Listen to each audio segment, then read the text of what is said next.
उत्तर प्रदेश में त्रिस्तरीय पंचायत चुनाव की तैयारियों ने एक बार फिर से जोर पकड़ लिया है।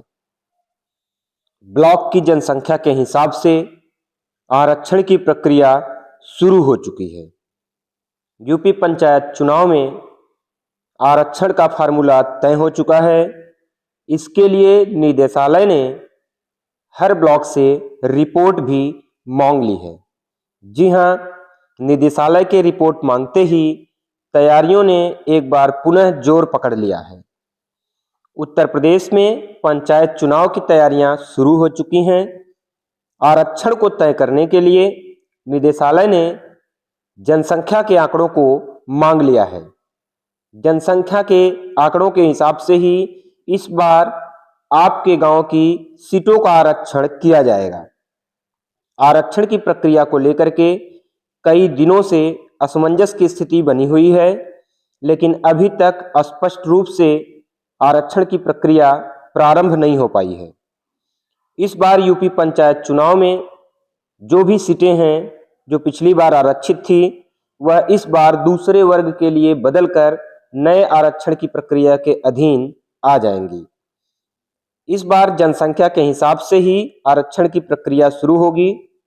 जैसा कि पिछली बार भी जनसंख्या के हिसाब से ही आरक्षण की प्रक्रिया को अपनाया गया था।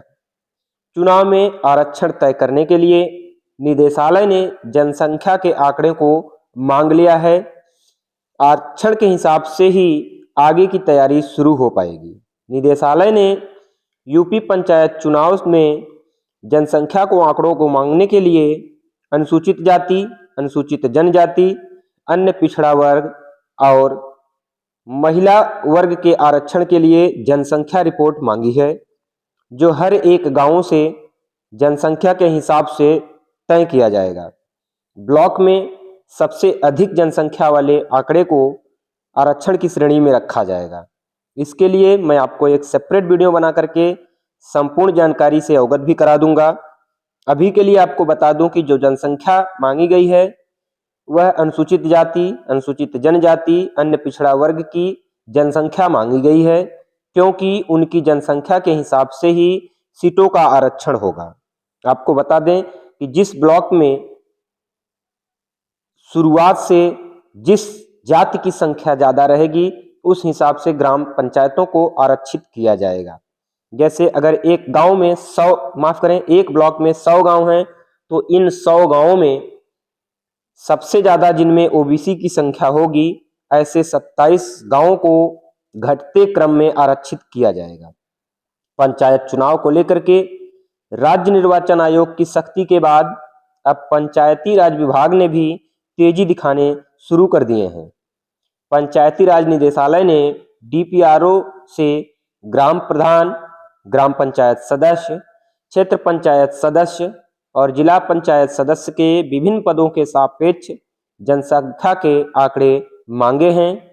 इन आंकड़ों के आधार पर ही ग्राम पंचायतों में आरक्षण होगा और उसी के हिसाब से सीटों का आरक्षण होगा और चुनाव की प्रक्रिया शुरू हो पाएगी। बिना आरक्षण के चुनाव की प्रक्रिया अभी अधूरी ही है। जब तक आरक्षण फाइनल नहीं हो जाता है, तब तक ग्राम पंचायतों में चुनावी माहौल तीव्र गति से अपनी गति नहीं पकड़ पाएगा। इसलिए आरक्षण की प्रक्रिया को शुरू कर दिया गया है और इस बार भी जनसंख्या के हिसाब से ही सीटों का आरक्षण होगा।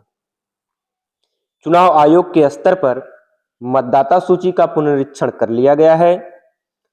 लगभग 2.25 लाख मतदाता पंचायत चुनाव में वोट देने के लिए बढ़ गए हैं। सिर्फ लखीमपुर खीरी जिले की बात हम कर रहे हैं, माफ करें, लखीमपुर जिले की हम बात कर रहे हैं।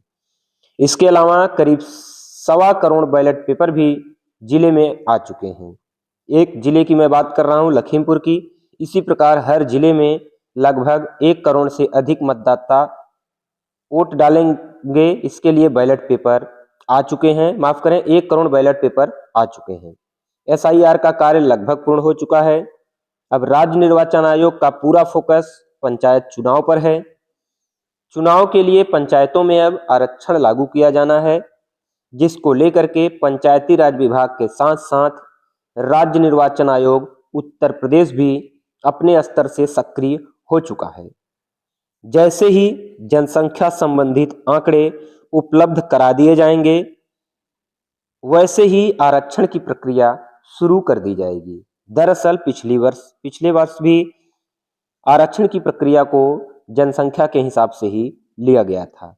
जैसे किसी ब्लॉक में 100 गांव हैं तो ओबीसी को 27 सीटें आरक्षित करनी हैं। इनमें महिलाओं का भी आरक्षण रहेगा 33%। तो जनसंख्या जिस गांव में ओबीसी की सबसे ज़्यादा होगी, उसी क्रम में आरक्षण किया जाएगा।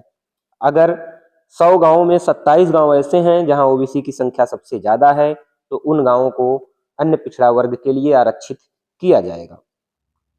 अगर खीरी जिले की बात करें तो बिजुआ ब्लॉक में जिला पंचायत सदस्य सीटों पर परिसीमन किया गया है। इसके अलावा जिले में कहीं पर भी कोई बदलाव नहीं किया गया है। पंचायत चुनाव को लेकर के तैयारियां बहुत तेजी से आगे बढ़ रही हैं। राज्य निर्वाचन आयोग उत्तर प्रदेश के साथ साथ पंचायती राज विभाग भी अपने स्तर से सक्रिय दिखाई दे रहा है। पिछले कुछ दिनों में एसआईआर की प्रक्रिया शुरू होने के कारण पंचायत चुनाव में थोड़ी सी शिथिलता देखने को मिली थी। उसी क्रम में प्रत्याशियों ने भी अपनी सक्रियता को कम कर दिया था। कहा जा रहा था कि इस समय खेती किसानी का समय है, इसलिए पंचायत की प्रक्रिया पर सीधा असर इसका देखने को मिल रहा है। लेकिन अब जब डीपीआरओ ने मतदान प्रक्रिया से पहले आरक्षण लागू करने को प्राथमिकता दिया है, तब से पंचायत चुनाव में तेजी की प्रक्रिया देखी जा रही है। और कहा यह भी जा रहा है कि चुनाव की प्रक्रिया जो समय सीमा निर्धारित की गई है, उसी के अनुसार तैयारियां शुरू की जा रही हैं। इससे यह स्पष्ट होता है कि त्रिस्तरीय पंचायत चुनाव अपने निर्धारित समय पर ही होंगे।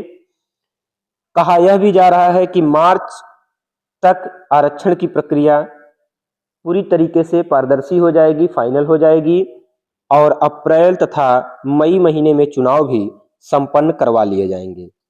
लेकिन जब तक आरक्षण की प्रक्रिया फाइनल नहीं हो जाती है, तब तक संभावित प्रत्याशी इसी प्रकार अपने स्तर से प्रचार प्रसार में लगे हैं और प्रत्याशियों की स्थिति भी स्पष्ट नहीं हो पा रही है। रोटेशन प्रक्रिया के अनुसार आरक्षण को गति दिया जा रहा है और आरक्षण की प्रक्रिया जैसे ही पूरी हो जाएगी, वैसे ही संभावित प्रत्याशी भी लगभग कंफर्म हो जाएंगे।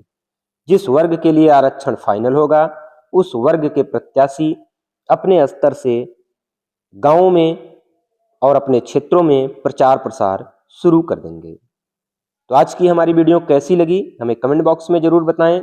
यदि आप हमारे चैनल पर पहली बार विजिट कर रहे हैं तो आप इस चैनल को सब्सक्राइब कर लीजिए। अगर अभी तक नहीं सब्सक्राइब किए हैं तो जरूर सब्सक्राइब करें, क्योंकि आपको इस चैनल पर पंचायत चुनाव से जुड़ी सभी खबरों से अपडेट रखा जाता है और इसी प्रकार आपको हर खबर से सबसे पहले अपडेट रखा जाएगा।